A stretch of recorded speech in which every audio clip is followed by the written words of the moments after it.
Hey Sneeples, my name is Gabe, and Dusk Till Dawn is right around the corner. We have seen many spoilers so far, and even the art of some of the heroes that are going to be inside this set. So far, with the information that we have, that means it is time to prepare for this upcoming meta and pick up some cards. In this video, we're going to be speculating about cards which might be great in this upcoming new meta. We're mostly going to be focused on cards that have not already spiked and shot up to the moon. Let's start off with the Light Illusionist class. So Prism. Currently we know there's going to be Prism Advent of Thrones as a young version, and then there will be adult Prism Awakener of Soul. Knowing that Prism's coming back, some of the first cards we should look at are the Heralds. Herald of Erudition, which is the most expensive one, clocking in around $5, but this is a super powerful card. And especially with the new Luminaris that's going to be focusing on giving go again to keyword Herald, there's a good chance that Heralds might be in this new meta. And if you like having shiny things, some of the Heralds that are extended arts are actually at a good price right now. Yes, some are super expensive, but there's still some diamonds in the rough on the marketplace which you can pick up for a decent rate. Some of the extended arts that are still decently priced is Yellow and Blue Herald of Protection. There's also Herald of Rebirth Red extended art. So those are some of the heralds. But out of this whole entire video, one of the most important pieces, in my opinion, is Vestige of Soul. This card can facilitate gaining a bunch of resources, which then will lead you to an advantage, hopefully. Especially with the new Luminaris coming out, it combos perfectly with Vestige of Soul. Alright, for example, how this could work is, say you come in with a Wartune Herald Red, and they let that hit. In doing so, that lets you put it into your soul. And so once that hit and that goes to your soul, that will then turn on Vestige of Soul. Then you activate Luminaris Celestial Fury, the once per turn instant pay 2, target angel attack or attack action card with Herald, which has Herald in its name, will gain go again. So you pitch a blue Herald of Protection extended art or any other light card.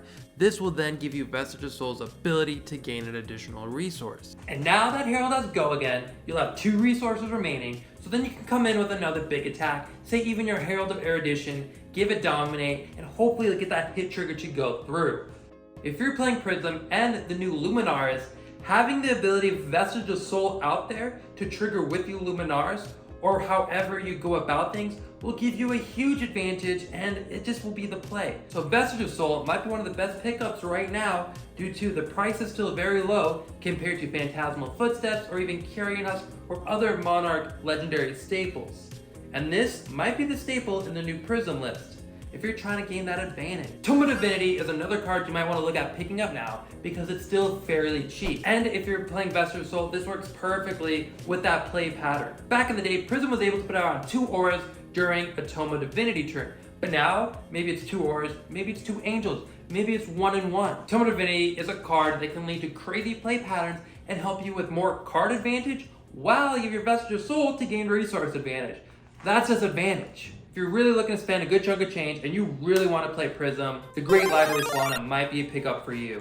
This card has been drifting downwards this last few weeks. This card did spike though crazy this last month with people anticipating Prism coming and returning. But currently, you can get some rainbow foil copies under $300 on TCG Player. If you have a few extra $100, really want to play Prism to its fullest extent, you want any card in the Prism pool available to you at release, the library might be a pickup for you. It is super expensive, but it could be playable. Regular rainbow foil and non-foil celestial kimonos are also at a very decent price still. This is a card where the regular foil is under $1 and the foil is under $3. Give It the Marble did have a nice uptick due to people specking on it, but the regular version is still affordable. It might be one of those equipment pieces that is sideboarded in. Definitely a cheap piece of equipment that doesn't cost a whole lot to pick up just to have in your back pocket on the off chance that it's played. Now looking at the legendary angel that's already been out is Invoke Shariah. Yes, this card did used to be like $20 something, and then it spiked, but it's still under $50 for a legendary. Still expensive. You still might have price memory from how cheap it used to be before, but I think for under $50, you're able to talk about it and move into buying one of these if you truly want to prep for Prism. We know there's going to be a Dorinthia specialization as well as some warrior support in this upcoming set. So now let's look at warriors. Glistening Steelblade, not a bad price at this moment, and it has room to go up if Dorinthia gets a lot more love in the set and becomes a little more meta. These next few that I'm going to say are a little more speculative. Tinfoil hat might be on my head, but I have a reason for it, I swear. This set has a lot of focus on Monarch in the past, and so last time Monarch was around, axes were a thing. So we might see some axe support in this upcoming set. The Marvel, the Merciless Battle Axe, is still going down. Definitely at a cheaper price than what it once was. Spill Blood, still a cheap card, definitely could be an easy pickup. We're looking at the extended arts of blue and yellow Slice and Dice, and regardless if axes gain support or not, I do believe in this upcoming Blitz format, if warriors do gain support, Minerva might not be a bad pickup because it's still under that $5 range. Let's switch gears and look over at some Shiana cards because Shiana's specialization was announced and spoiled. We don't know if we're gonna get a Shiana in this set, adult or not. But the one thing we do know about Shiana is she uses specialization.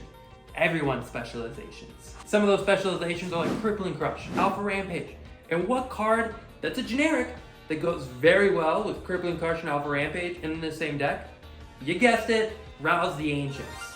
This card is a super powerful Majestic. It's been sitting around the same price for the last few months. And if you're playing Shiana and you want to have a really fun build where you get a smash face, Rouse the Ancients with these cards is awesome. And if we're talking about Crippling Crush, Alpha Rampage, all those cards, pink strip Alpha Rampages compared to other Majestics that are pink strips are a lot cheaper. That's probably one of the cheaper pink strips you can get that's a Majestic.